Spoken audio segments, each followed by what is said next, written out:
The match flared in my hand, a tiny scream of light against the damp New Orleans night, and I swear I could hear it hiss my name before I dropped it into the puddle at my feet.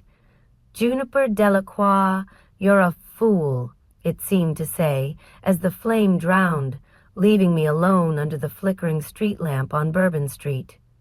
My boots squelched in the muck, still wet from last week's storm, and the air smelled like fried beignets and regret. I clutched my paintbrush, its bristles caked with crimson, and stared at the mural I'd just finished, a phoenix rising 10 feet tall, feathers ablaze, eyes hollow with a sadness I couldn't shake.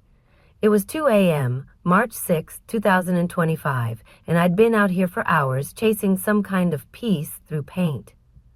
Then my phone buzzed in my pocket, a jolt that made my heart lurch like I'd been caught stealing. I fumbled it out, saw the caller ID, Orleans Parish Sheriff's Office.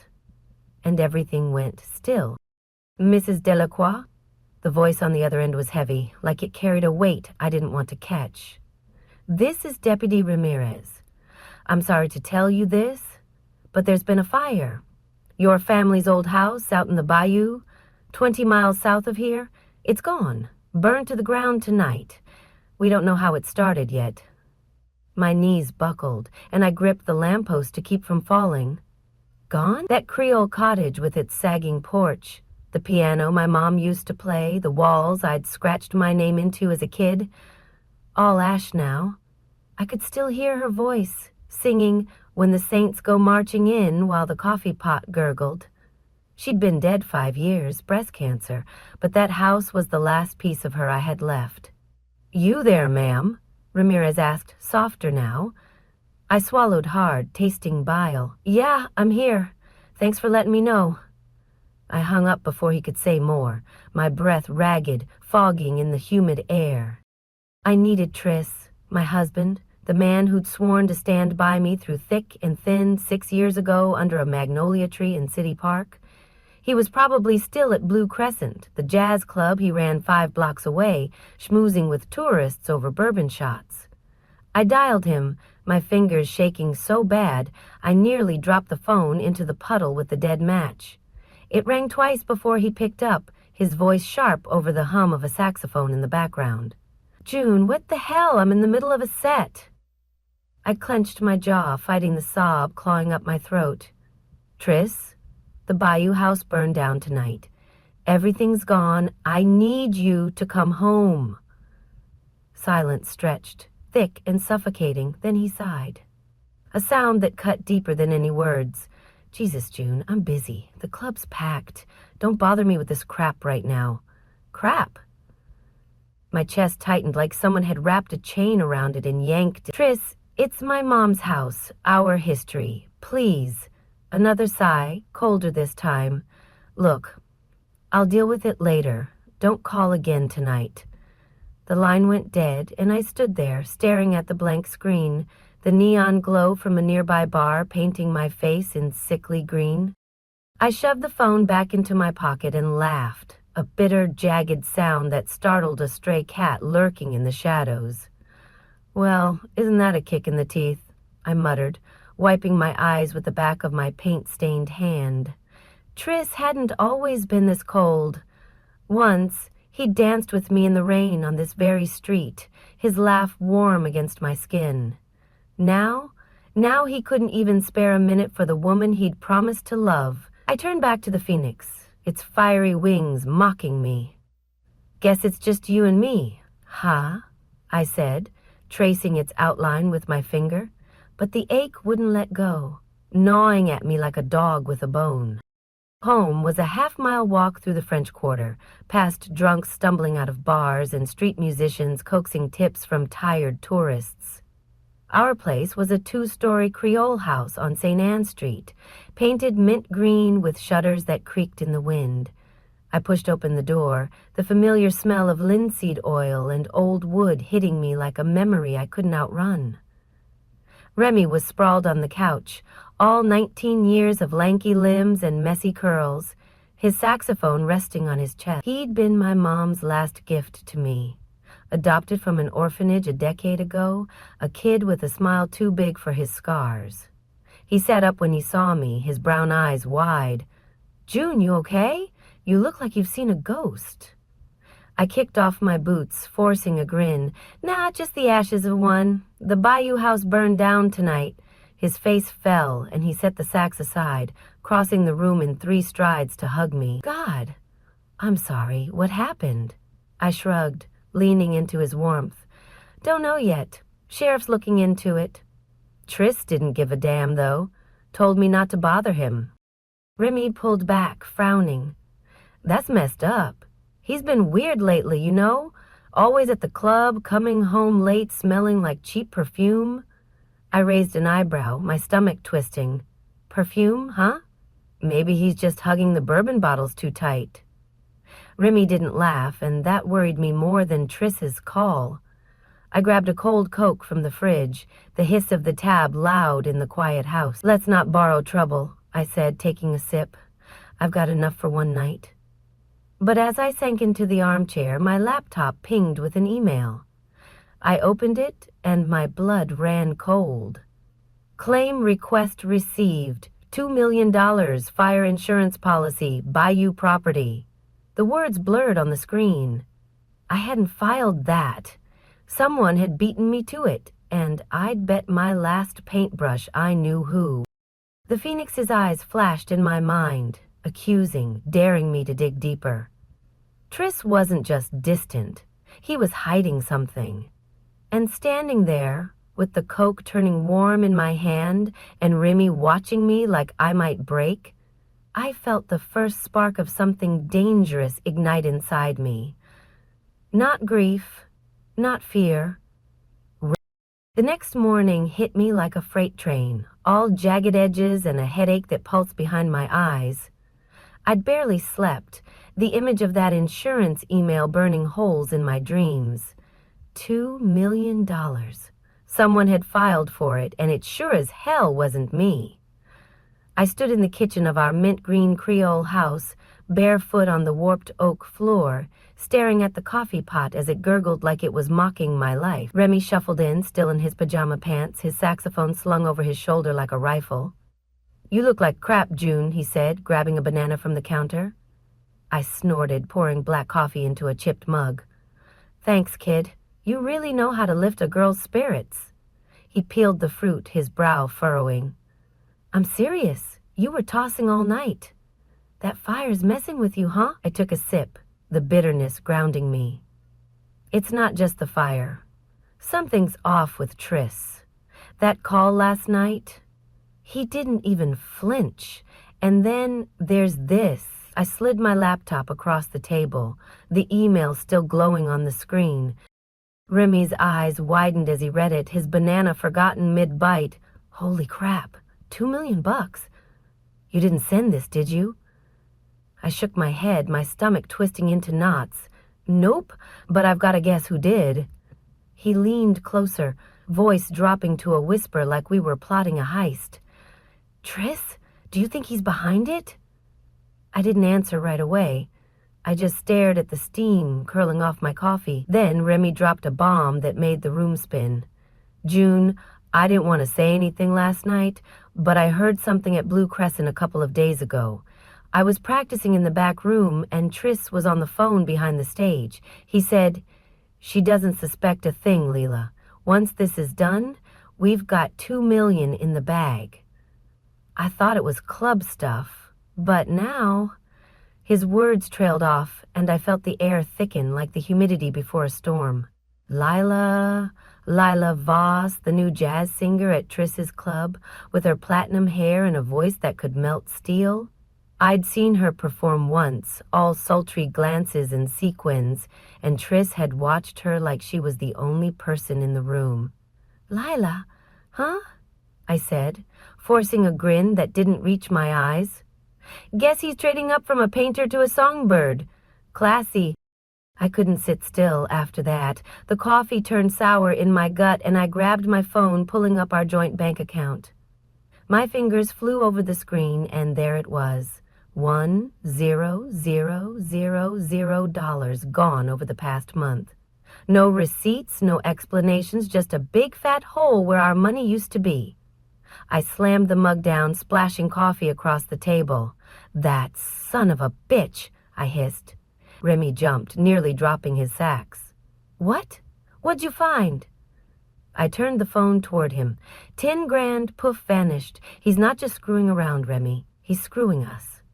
My mind raced, piecing it together. The fire, the insurance claim, the cash drain. Tris wasn't just a lousy husband. He was playing a game I hadn't signed up for. I needed proof, something concrete to shove in his smug face. I'm going to the club tonight, I said, standing so fast the chair scraped the floor. Remy grabbed my arm, his grip surprisingly firm. June, be careful. If he's messed up in something big, he won't like you sniffing around. I patted his hand, forcing a laugh. Don't worry, kid. I've got a paintbrush and a bad attitude. What's he going to do? Night fell over New Orleans like a velvet curtain, heavy and warm, the streets buzzing with life. I threw on a black hoodie, stuffed my earbuds in, and cranked up some Louis Armstrong to steady my nerves. My old Jeep Wrangler coughed to life, and I drove the 5 miles to Blue Crescent, parking a block away under a flickering streetlight. The club's neon sign glowed blue, casting eerie shadows on the cobblestones. I slipped into an alley 50 feet from the entrance, the stink of spilled beer and garbage thick in the air. My heart pounded as I crouched behind a dumpster, peering out like some low-budget spy. Then I saw them. Tris stepped out the back door, his dark hair slicked back, a cigarette dangling from his lips. Lila was with him, her sequin dress catching the light like a disco ball. They were close, too close. His hand brushing her waist as they laughed about something I couldn't hear. I pulled out my phone, hands trembling, and snapped a photo. Just as he leaned in and kissed her, slow and deliberate, right under that damn neon glow. My breath caught, a sharp pain stabbing my chest, but I kept clicking. Evidence. That's what this was now. Not heartbreak. Evidence. They broke apart, and I ducked lower, my pulse hammering in my ears. Tris glanced around, his eyes narrowing like he sensed me, and I held my breath, praying the shadows hid me well enough. He muttered something to Lila, too low to catch, but her nod was sharp, businesslike.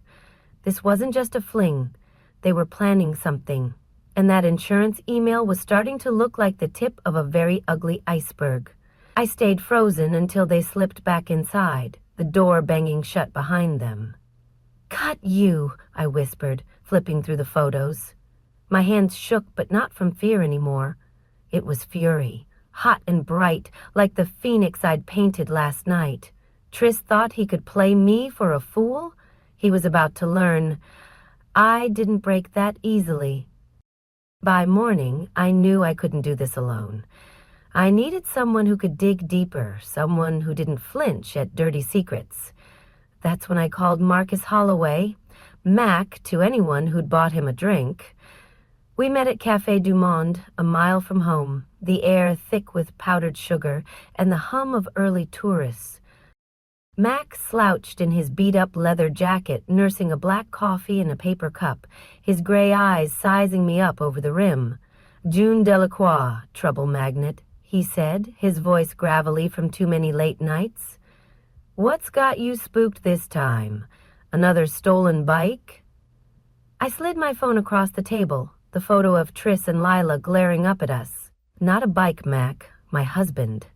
He's cheating, and I think he torched my mom's house for $2 million in insurance money. Oh, and he's bleeding our account dry." Mac raised an eyebrow, flipping open his little notebook with a flick of his wrist. "That's a hell of a leap from petty theft. You got more than a hunch?" I told him everything. Remy's eavesdropping, the missing cash, the email. He scribbled fast, then looked up, his gaze hard. "All right, I'll poke around, check his finances, tail this Lila chick. But, June, if he's desperate enough to burn a house, he's dangerous. Watch your back." I smirked, leaning back in my chair. "Don't worry, Mac. If I go down, I'm taking him with me, preferably in a blaze of glory." The cafe buzzed around us, but all I could hear was the drumbeat of my own resolve. Triss had lit the match that burned my past. Now it was my turn to set fire to his lies. The air in the house felt electric after I got off the phone with Triss, like the calm before a lightning strike. I stood on the porch, rain dripping from my hoodie, the echo of his threat. "You're dead? You hear me? Dead?" ringing in my ears. My remark had hit him where it hurt, right in the ego, and now he was a cornered animal. I stepped inside, locking the door behind me, the mint green walls closing in as I paced the living room. Remy was still at his friend's place, safe for now, but I couldn't shake the image of Triss' face twisted with rage. I grabbed my paintbrush from the table, twirling it like a weapon, and muttered, "Come and get me, you bastard. I've got more colors to throw at you." But bravado didn't stop the shiver creeping up my spine. I texted Mac. "He's pissed, coming for me. What's next?" His reply was instant. "Sit tight. Cops are on it. I'm 5 minutes out." 5 minutes felt like forever when your husband wanted you 6 feet under. The storm outside roared back to life, wind rattling the shutters, and I moved to the kitchen, pouring a glass of water to steady my hands. That's when I heard it. A sharp bang at the back door, not the wind, but something deliberate. My heart slammed against my ribs, and I set the glass down, creeping toward the sound. The knob rattled, then turned, and the door flew open, slamming against the wall. Triss stood there, soaked to the bone, his dark hair plastered to his forehead, eyes wild. In his right hand, a .38 revolver glinted under the dim light, its barrel trembling slightly. "You think you're so smart, June," he snarled, stepping inside, water pooling at his feet. "That mural? You've ruined everything." I backed up, bumping into the counter, my paintbrush still clutched like a lifeline. "Ruined you mean," I shot back, voice steady despite the fear clawing my throat. "Arson, infidelity, murder plots. Quite the resume, Triss." He lunged forward, closing the gap in 2 strides, and shoved the gun under my chin, the cold metal biting into my skin. I froze, breath shallow, staring into eyes I didn't recognize anymore. "You and that damn kid," he spat, his breath hot with bourbon, always in my way. I was going to pay off the debt and start over with Lila. $2 million, June. Freedom. But you had to play hero. I swallowed hard, the barrel digging deeper, but I forced a smirk. "Freedom? You're a coward hiding behind a gun, and Lila's already sold you out, genius." His face twisted, confusion flickering, and I seized the moment, slamming my knee into his groin. He grunted, doubling over, the gun clattering to the floor. I dove for it, my fingers brushing the grip, just as he tackled me, pinning me against the linoleum. "I'll kill you with my bare hands," he roared, his fist crashing into my jaw. Pain exploded, stars bursting behind my eyes. But I thrashed, clawing at his face, my nails drawing blood. The room spun, a chaos of grunts and rain pounding the roof, until headlights sliced through the window, tires screeching outside. Triss hesitated, glancing toward the door, and I bucked him off, scrambling for the gun. My hand closed around it just as the front door burst open, Mac charging in with 2 cops behind him, their flashlights blinding. "Drop it, Parker!" Mac barked, his own pistol trained on Triss. I rolled aside, clutching the .38, my chest heaving. Triss raised his hands, blood streaking his cheek, his glare venomous. "She attacked me," he yelled, but the cops weren't buying it, cuffing him as he thrashed. Mac knelt beside me, his gray eyes scanning my face. "You okay, June? Nice shiner you've got there." I touched my jaw, wincing, and handed him the gun. "Yeah, well, he looks worse. Where's Remy?" Mac nodded toward the door. "Safe. He called 911 from his friend's place when he saw Triss peel out of the club lot." Lila showed up an hour later, escorted by another officer, her sequin dress swapped for a plain jacket. She stood in the living room, pale and shivering, as the cops played her recordings. Triss's voice, smug and clear, bragging about the fire, the debt, and the hit on me. "I didn't know he'd go this far," she said, her voice small. I glared at her, my jaw throbbing. "Save it, Songbird. You picked your side. She flinched but didn't argue, and the cops took her statement, promising leniency for her cooperation. Tris sat in the squad car outside, his silhouette slumped, the fight drained out of him. I watched through the window as they drove him away, red and blue lights flashing against the wet street. Game over, I whispered, the weight of it sinking in. The next few days were a whirlwind. Mac filled me in over coffee at the kitchen table, his notebook splayed open. Tris is looking at 20 years minimum, arson, attempted murder, and insurance fraud. The lower ninth crew's pissed he didn't pay up, so they're singing too. Lila's getting a deal, probably probation. I nodded, sipping my coffee, the bruise on my jaw turning purple. And the club? Mac grinned. A rare sight. Yours if you want it. He signed it over to you in the joint ownership papers years ago. Poetic justice, huh? I laughed. A real one this time, though it hurt my face. Guess I'm a jazz mogul now. Better start practicing my bourbon pour. Remy came home that afternoon, saxophone in tow, his eyes red but relieved. He hugged me tight and I ruffled his curls. You scared the hell out of me, June, he mumbled into my shoulder. Had to keep you safe, kid, I said, pulling back to look at him. We're free now. He smiled, tentative but real, and picked up his sax, playing a soft riff that filled the house with something warm, something alive. I stepped onto the porch, the rain finally gone, the sky a bruised purple streaked with gold. The mural at Blue Crescent had done its job. Tris's empire was ash, and I'd risen from it. I thought of Mom's piano, lost in the bayou fire, and whispered, "This one's for you." The phoenix in my mind flared, brighter than ever, and I knew we'd be okay. Mac swung by later, leaning against the railing with a paper cup of coffee. "You're one tough broad, June. What's next?" I glanced at Remy inside, then at the city sprawling beyond our street. Rebuild, paint something new. Maybe turn Blue Crescent into a haven for kids like him.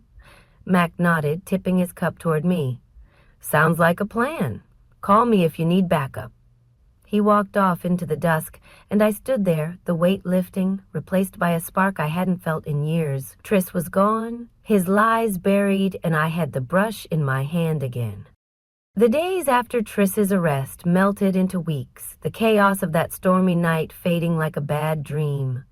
I stood on the porch of our mint green house, watching New Orleans breathe again under a late March sun, the air thick with the scent of magnolias and river mud. My jaw still ached, a dull purple bruise marking where his fist had landed, but it was a badge now, not a wound. Remy's saxophone drifted through the open window, a slow, soulful tune that wrapped around me like a hug. He'd taken to playing every evening, filling the silence Tris had left behind, and I'd catch myself smiling at the notes, letting them paint over the cracks in my heart. Blue Crescent was mine now, a bittersweet prize I'd claimed from the wreckage. I'd walked its dark wood floors the day after the cops hauled Tris away, running my fingers over the bar counter, the stage where Lila's voice once reigned. It wasn't just a club anymore. It was a canvas, and I had plans. I sold the house a week later, trading St. Anne Street for a 2-bedroom apartment 2 miles west, perched on a bluff overlooking the Mississippi. The moving truck rumbled off with our stuff, my easels, Remy's sax, a few boxes of memories. And I stood in the empty Creole shell one last time, the peeling paint whispering goodbye.